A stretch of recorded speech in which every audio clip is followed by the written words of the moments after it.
Customer Experience Disney. Neste vídeo eu vou analisar dentro de um modelo todos os passos possíveis que nós, como clientes, conseguimos ver, observar e diagnosticar sobre os parques da Disney, de uma das empresas referências quando o assunto é gestão da experiência do cliente. Conteúdo começa agora! 2021, inclusive, é o ano no qual o Magic Kingdom, o primeiro parque da Disney de Orlando, comemora 50 anos de existência e de inauguração. E uma curiosidade, a entrada lá no começo custava pouco menos de $4 e hoje, para passar um dia no parque, cada pessoa deve desembolsar $109 aproximadamente. Então é um salto bem interessante de valorização, de demanda, de alta procura. Então como é que eles fazem isso? Como que a gente consegue avaliar isso? Primeiro, como um cliente que já foi lá, a última vez que eu fui nos parques da Disney em Orlando foi em 2018. Então a gente consegue colocar dentro de algumas análises, dentro de algum modelo de gestão da experiência do cliente, coisas que nós, como consumidores, conseguimos observar e encaixar dentro dessa análise. E qual modelo que eu estou falando? É o mesmo que eu usei no vídeo recente sobre a análise do Nubank, que eu fiz. Vai aparecer o card aqui para você também conhecer a história, essa análise, esse modelo também do Nubank. Então, começando lá no primeiro ponto desse modelo, a gente tem a parte cultural. Então, a empresa, o Walt Disney, né, que fundou, ele tinha muito, a primeira característica era a orientação, a resposta experiencial. O que é isso? É a gente colocar as emoções do cliente no centro dos objetivos, sobre como a gente vai abordar e atrair o mercado e entregar o produto ou o serviço. E aí o Walt Disney pensou isso desde o começo. Então a gente está falando de fazer design de produto e serviço que pegue, que busque a emoção das pessoas, partindo dos estímulos sensoriais, principalmente, e a Disney faz isso como ninguém, com uma arquitetura dos parques incrível que remete aos sonhos, né? A parte de olfato, de cheiros dentro do parque, você tem diversos cenários construídos que te fazem remeter a um lugar específico. Existe a padronização desses cheiros em áreas comuns, por exemplo, nos hotéis, em lugares de alta circulação, tudo para que a pessoa, o cliente, fique envolto nesse ambiente e que ela guarde na memória experiencial o cheiro, a visão da Disney que um cliente pode ter. E o que estava por trás disso lá atrás e hoje ainda mais? Muita pesquisa, muito investimento na parte de neuromarketing, na parte da mente humana, em como armazenar boas informações, como armazenar boas histórias e o sentimento daquela história. Dentro do próximo item da cultura, nós temos a orientação da empresa, a jornada do cliente. Então o que a gente preza aqui, o que a gente tem que observar aqui? Se a empresa, se a marca trabalha na concepção da jornada de relacionamento como um todo, ou seja, desde o ponto em que o cliente ou o potencial cliente ouve falar do produto, do serviço da marca, até o momento em que ele depois desembolsou e vai consumir o produto, vai consumir o serviço. Então a gente pega por toda essa etapa, passando pela fase de pré-compra, pela fase de compra de decisão e pela fase de utilização do produto ou do serviço ou pós-compra. E aqui a gente consegue observar na visão de cliente, de quem já foi para a Disney, esse cuidado em descrever as etapas do processo em momentos diferentes, para momentos diferentes, para o cliente. Então o modelo da Disney, ela permite que você, primeiro, compre de vários jeitos, desde o site dela até com uma agência de viagens, por exemplo, que é um modelo de terceirização, né, do processo de conhecimento da marca ali, do momento da decisão de compra. E aí até o momento que, depois da decisão de compra, o que espera o cliente até o momento dele chegar no parque, né? Lembrando que muitas vezes os consumidores, principalmente que estão de fora dos Estados Unidos, nós aqui no Brasil, por exemplo, às vezes ficamos meses com os ingressos comprados, mas a gente só consegue ir para lá viajando. Então tem um tempo aí entre a compra e o pós-compra, que seria a utilização do produto ou do serviço, a utilização, a ida até o parque, né? Então, como que a Disney entende isso, né? Com jornada do cliente. Então eles conseguem fazer esse mapeamento, e eles já devem fazer isso há um bom tempo, de entender como que o cliente se sente lá no começo, entusiasmado, até passando pelo momento de compra, a decisão do investimento, a necessidade de sentir confiança no que está comprando, com quem está comprando, se for pela Disney, se for por um parceiro. E depois, quando ele chega, né, esse momento, esse tempo de espera, o que acontecer, como nutrir a experiência desse cliente no meio tempo, e quando ele chega lá, quando ele vai consumir o serviço, quando ele vai entrar nos parques, como trabalhar ali dentro dessa jornada. Lembrando que, neste caso, é interessante que a Disney até faça microjornadas dentro dessa jornada maior. Então, pense, uma coisa é você olhar a jornada do cliente, a Disney olhar a jornada do cliente pensando desde o momento de avaliar se a família está pronta para ir para a Disney ou não, até quando eles chegam no parque e vão ter ali a experiência de andar nos brinquedos e conhecer o parque. Uma microjornada possível e óbvia é a jornada ali do parque. Então pensa, qual que é o sentimento daquele cara?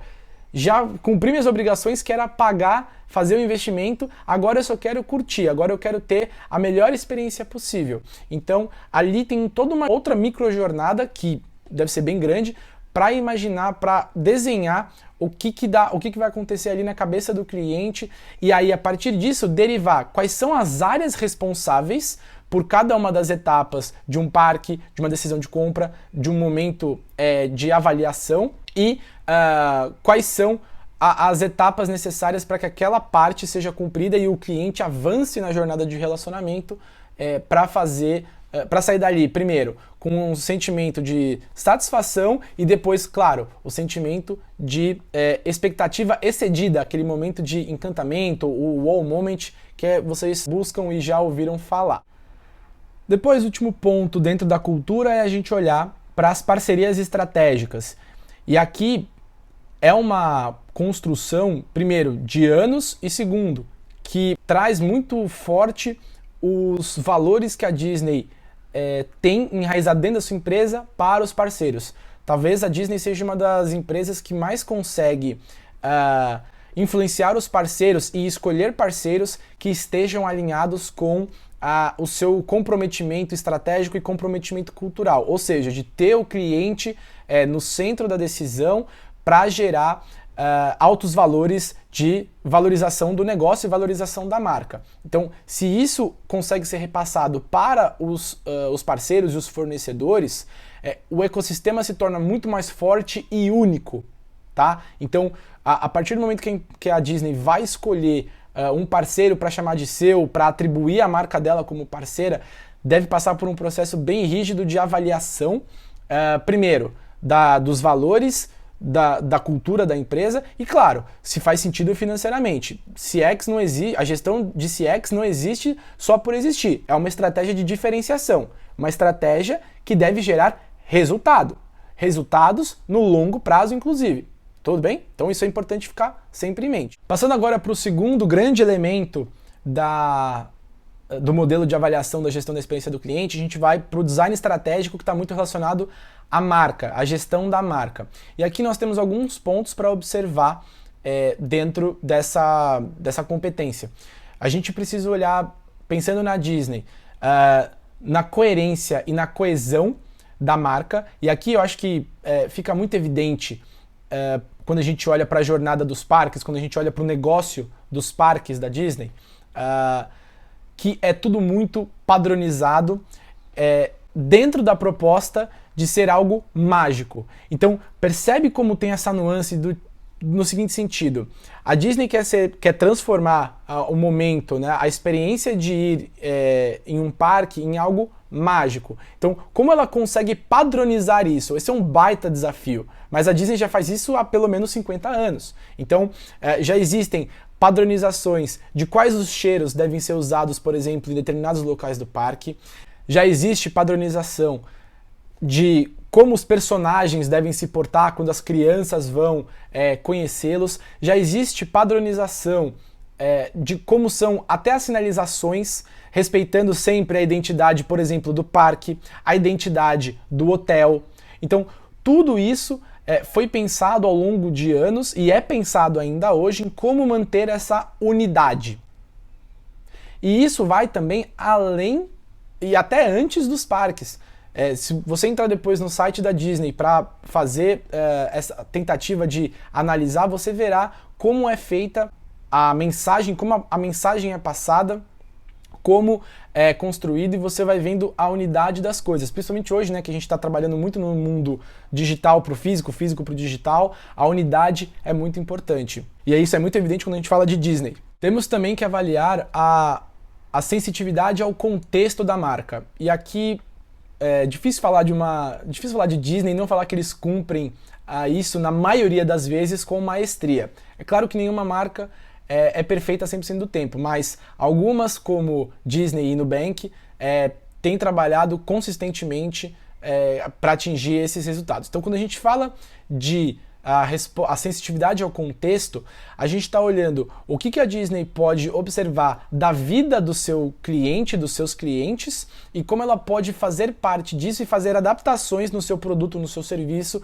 para que isso seja respeitado e aproveitado. Então, poxa, quando os parques reabriram no momento pós-pandemia, havia uma série de restrições que deveriam ser seguidas pensando na segurança das pessoas. Mas por que não trabalhar isso dentro do contexto de ser tudo diferente, de ser tudo pensado e de ser tudo mágico? Então, uma imagem que rodou bastante mundo afora aí no mundo durante a pandemia foi um totem de álcool dentro do parque, que quando você apertava, saía a espuma em forma do Mickey, da cabeça do Mickey e das orelhas do Mickey.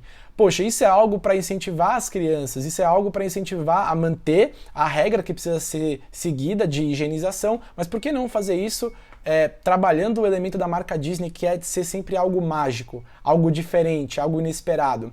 Então, esse é um pequeno exemplo de como a marca trabalha a sensitividade ao contexto. Foi muito propício esse exemplo para a gente trabalhar aqui agora, né? E aí, antes da gente passar para o último ponto, que é a parte das competências do operacional, sobre os pontos de contato, a gente tem que fazer um recorte aqui para falar o seguinte: tudo isso é possível por dois pontos. Primeiro, o entendimento da Disney sobre os seus clientes, e já faz um bom tempo que eles se apoiam na tecnologia para conseguir criar essa visão unificada do cliente e do ponto de vista de jornada, e o entendimento das personas, né, do tipo de pessoa que está convidado a ser, que é um potencial cliente da Disney. E aqui, por exemplo, tem uma distinção interessante de fazer. Existem pessoas que são compradores e usufruem do momento de ser um cliente Disney, e tem pessoas que são compradores, mas o grande usuário do produto é uma outra pessoa. O exemplo mais famoso são uma família, né? Então você tem a figura ali do pai ou da mãe que faz o investimento para ir ao parque, mas o grande ponto é quem vai utilizar o serviço vão ser as crianças. O principal beneficiário ali também tem a questão das crianças para serem envolvidas. Então esse é um elemento que pode ser muitas vezes um complicador, algo mais desafiador, porque o comprador vai avaliar o que está acontecendo ali, o que ele de fato ele investiu, qual é o retorno da felicidade da criança, isso o pai e a mãe conseguem avaliar, e a criança vai ver o encantamento e tudo mais. Então é bem interessante avaliar, né, perceber que existe essa distinção que deve ser feita e respeitada dentro da Disney. Então esse é um ponto a mais para deixar para vocês aqui. E agora, falando do último ponto, esse talvez seja o mais difícil de avaliar, porque está falando muito da operação, então para a gente olhar dentro da operação fica um pouco mais difícil, mas a gente tenta observar algumas coisas como cliente, né? Então a gente está falando aqui das competências da operação do dia a dia da gestão da experiência do cliente dentro do conceito da unidade de negócio dos parques da Disney. Primeiro, existe um apoio tecnológico muito grande, muito intenso, já de anos. Se eu não me engano, as pulseiras da Disney, elas foram criadas e lançadas em 2013 e 2014. Em 2014 com certeza já existia a pulseira, e a partir da pulseira a Disney deu um salto a mais na forma de agregar e de analisar os dados de utilização dos seus produtos e serviços na experiência do parque, porque você tem algo integrado e você consegue colocar literalmente pontos de contato do cliente com o parque para ir acumulando informações e saber que o Guilherme ficou hospedado num hotel, que ele foi em tal parque naquele dia, que ele consumiu tais e tais produtos usando o crédito que a pessoa colocou dentro da pulseira, que ele usou determinados recursos que a Disney dá, como por exemplo o Fast Pass, que é um ticket para você furar a fila. Recentemente eles melhoraram o aplicativo deles, então todo hoje a emissão desses tickets é feita pelo aplicativo, você consegue olhar as filas por esse aplicativo. Então assim, existe um controle tecnológico, um investimento em tecnologia para a expectativa, né, do cliente muito intenso. E como que a Disney faz tudo isso, né? Sabe aonde colocar o seu investimento? Com uma das premissas básicas de gestão da operação da experiência do cliente, com um programa de voz do cliente muito forte e de observação do cliente muito forte. Então, a Disney já há muito tempo tem essa capacidade de ouvir e observar o cliente de tal sorte a identificar quais são os pontos que vão mudando do ponto de vista das expectativas do cliente ao longo do tempo. Então, lá atrás, para você saber a fila de um brinquedo, quanto tempo de fila, você tinha que ir lá na hora. E aí, com certeza, por meio de observação, por meio de entrevistas, eles começaram a identificar que as pessoas queriam planejar um pouco mais, fazer o desenho, né, desse investimento de tempo. Uma das coisas também que é interessante poxa, em alguns brinquedos, né, em algumas atrações da Disney, não tem o que fazer, vai ter que ficar na fila. Como que a Disney pode trabalhar para que a fila pareça uma extensão do brinquedo, uma extensão da atração e não um negócio frio, né? E aí vocês podem observar depois, busquem aí, por exemplo, o Avatar dentro do parque do Animal Kingdom. É uma experiência imersiva já desde o começo da fila. É claro que o cliente ainda fica bastante irritado ou chateado, mas com certeza é atenuado diante da estratégia deles de criar essa experiência pré-atração totalmente imersiva e contextualizar o que vai acontecer no brinquedo, na atração ali, como um elemento que eles devem ter observado ao longo dos anos com a seguinte pergunta: como a gente torna a experiência da fila menos angustiante, chateante para as pessoas que estão ali no brinquedo. E por fim, o que suporta tudo isso, olhando para a unidade de negócio dos parques da Disney?